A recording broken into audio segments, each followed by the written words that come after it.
Hello everyone. Welcome back to Ask Dev. In today's video we are going to learn one of the most important data structures, the stack, and see how to implement it in Java using an array. We'll go through this program line by line and understand how every part works, from pushing and popping to checking overflow and underflow conditions. We're using the same Java and Eclipse versions as in the first video. Now, let's go ahead and create a new project and a class file for our stack program.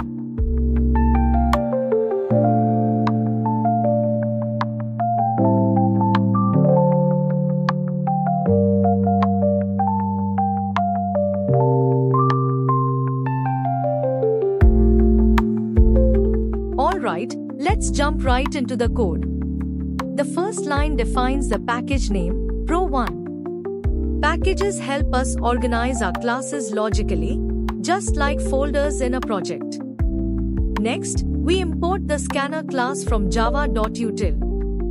We'll use this class later to read user input from the keyboard for stack operations.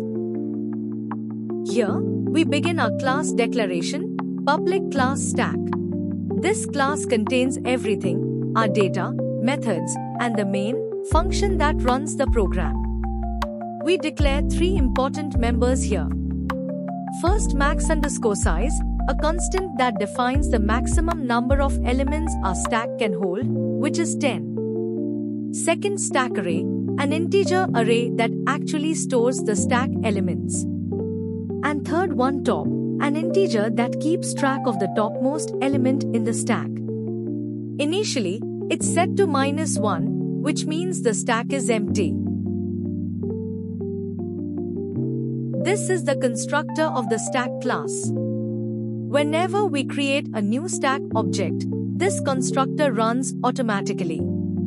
It creates an integer array of size max_size and sets top is equal to -1 to indicate that the stack is currently empty. This method adds a new element to the top of the stack. First, it checks if there's room by verifying whether top is less than max_size -1. If there's space, it increments top using ++top and stores the new value in the array. If the stack is already full, it prints a stack overflow message. It means we can't add any more elements.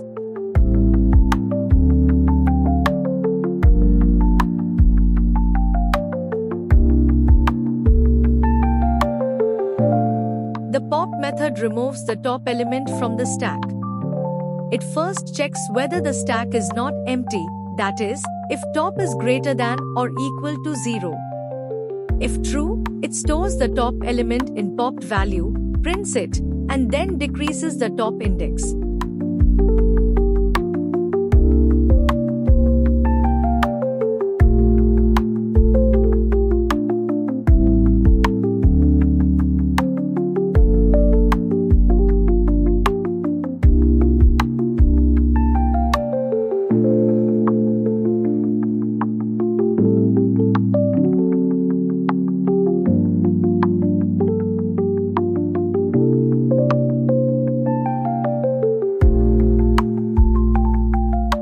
If the stack is empty, it displays a stack underflow message and returns -1.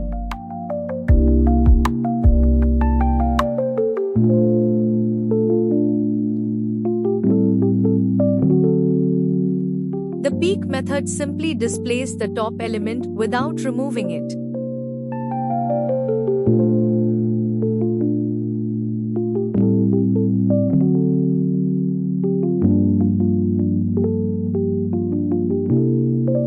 If the stack contains elements, it prints the topmost value.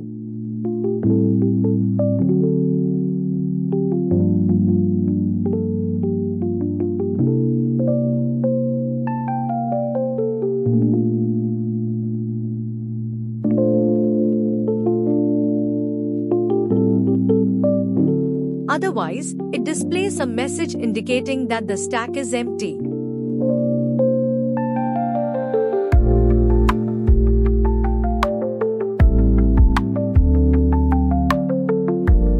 The display method prints all the elements currently in the stack, from bottom to top.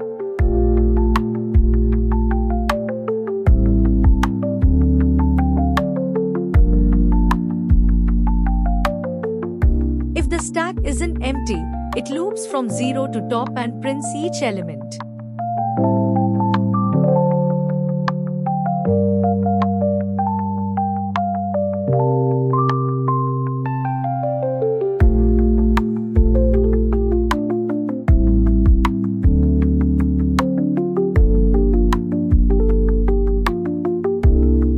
Otherwise, it displays a message indicating that the stack is empty. These are helper methods used to check the current state of the stack. Is empty returns true if top equals -1.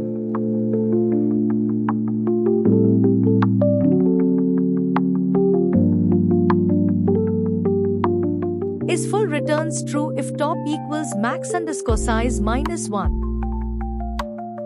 These methods make our code cleaner, more readable, and easier to use within the menu.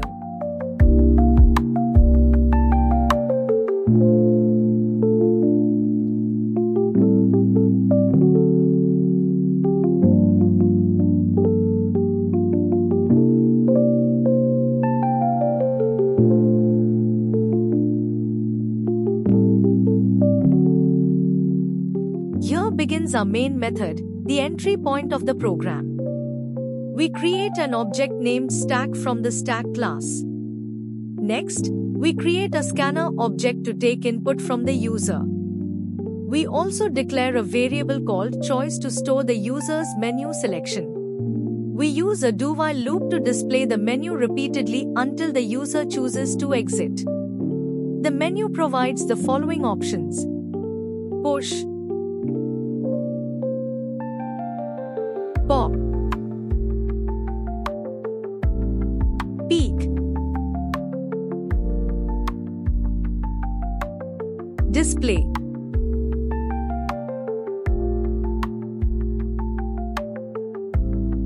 check if empty,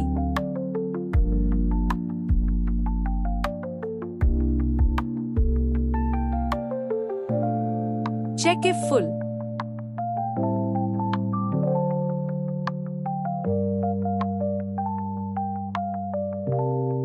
exit.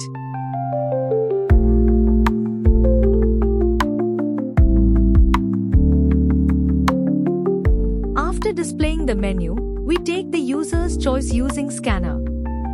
Next, int. The switch block executes different actions based on the user's selection. Case 1. Push a new value onto the stack.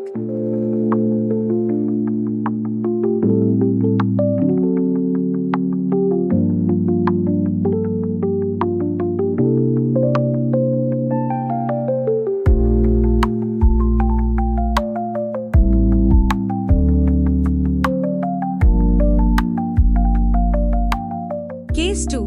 Pop the top value.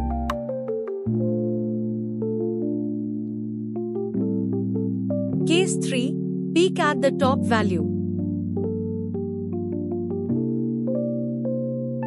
Case 4. Display all elements.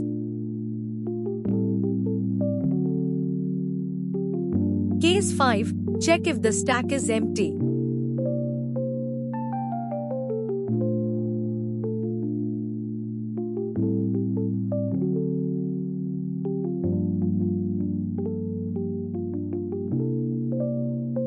Case 6. Check if the stack is full.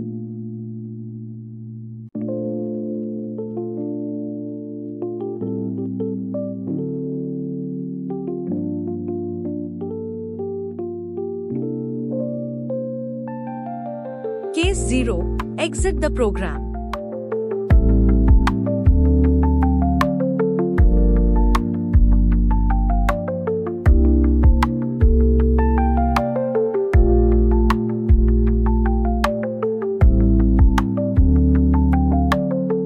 If the user enters any other number, it displays invalid choice.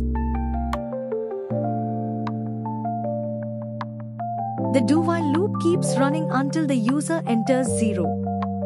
Once we exit the loop, we close the scanner to free up system resources. We've finished writing our code. Great job so far. Now, let's run the program and see if everything works correctly. If any errors pop up, don't worry, just fix them and run it again. Looks like our program runs perfectly without any errors.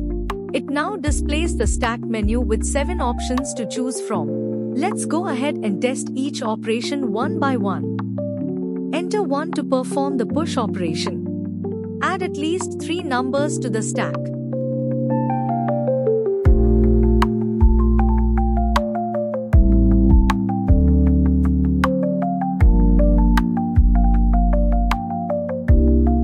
Now, enter 4 to display the current stack contents.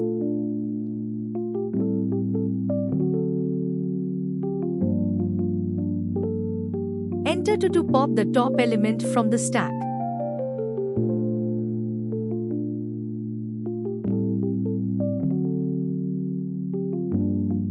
Again, press 4 to display the updated stack contents.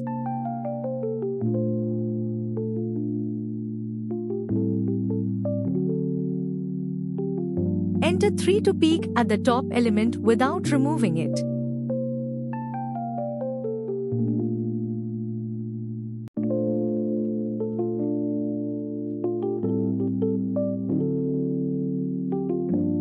And once again, press 4 to view the stack.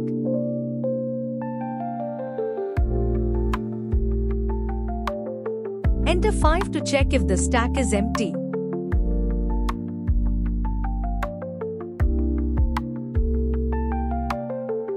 And 6 to check if it's full.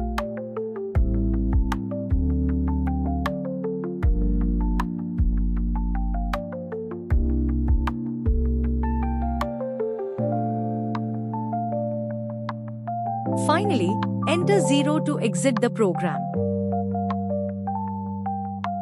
And that's it, our stack operations are working perfectly.